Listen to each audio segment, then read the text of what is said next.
श्रीमन नारायण, राधे राधे। तो अभी हम चल रहे थे प्रकृति के 3 गुण के बारे में, जो कि भगवान कृष्ण अर्जुन को बता रहे हैं कि यह जो संसार के मनुष्य हैं, जो प्रकृति के 3 गुण को समझ लेते हैं अगर, तो वह इस अपने जो भी कार्य करते हैं भगवान के रूप में कार्य करने लगेंगे और भगवत की प्राप्ति कर लेंगे और इस भव बंधन से जरूर उनको मुक्ति मिल सकता है। यह प्रकृति के 3 कौन कौन से गुण है, जैसे कि तमोगुण हो गया, रजोगुण हो गया और सत्वगुण हो गया। इन अगर आप तीनों गुण को समझ लेते हैं कि सत्वगुण क्या है, तमोगुण क्या है तथा रजोगुण क्या है, तो आप इस अपनी माया के जंजाल में भगवत भक्त के रूप में कार्य करने लगेंगे और जो भी आपको मनुष्य का जन्म किस लिए मिला है, आपको क्या कर्म है, मनुष्य का आखिर क्या कर्म है, ये सब बात अगर आप समझ लेते हैं तो जरूर आप इस रूप में कार्य करने लगे रहेंगे।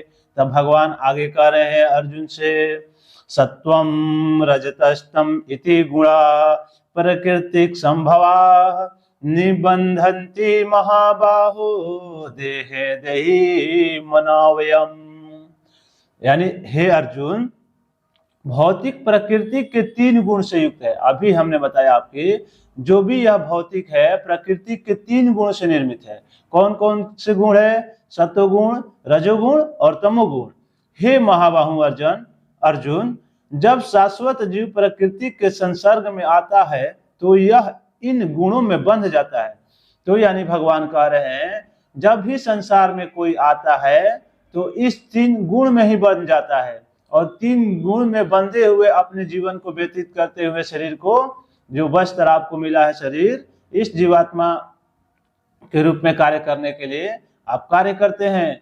लेकिन अगर आप यही बात को समझ लेंगे तो आप इन तीनों गुण को अगर समझ लेते हैं तो आप भगवत भक्ति के रूप में कार्य करेंगे और मुक्त हो जाएंगे। और कह रहे हैं तो वह इन गुणों में बंध जाता है, जो भी यह संसार में आता है इन्हीं 3 गुणों में बंध जाता है और अपना कार्य करने लगा होने रहता है। यानी भगवान कह रहे हैं दिव्य होने के कारण जीव को इस भौतिक प्रकृति में कुछ भी लेना देना नहीं है, यह जीव को कुछ भी लेना देना नहीं है। फिर भी भौतिक जगत द्वारा बद्ध हो जाने के कारण वह प्रकृति के 3 गुण के जादू के वशीभूत होकर कार्य करता है। यानी इस जीवात्मा को शरीर से कुछ लेना देना नहीं है, लेकिन तब पर भी जैसे ही इस भौतिक रूपी संसार में आता है तो इस 3 गुण में बंध जाता है।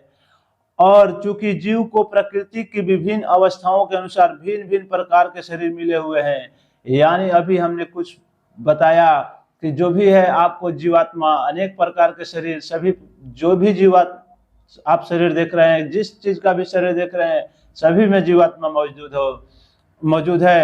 अतः ये उसी प्रकृति के अनुसार कर्म करने के लिए प्रेरित होते हैं। यही उनके प्रकार के सुख और दुख का कारण है और यही उनका दुख और सुख का प्रमुख कारण है। तो अगर इस बात को अगर आप समझ लेते हैं तो आप इस प्रकार से कार्य करने लगेंगे और भगवान की प्राप्ति कर लेंगे। जय श्रीमन नारायण, राधे राधे।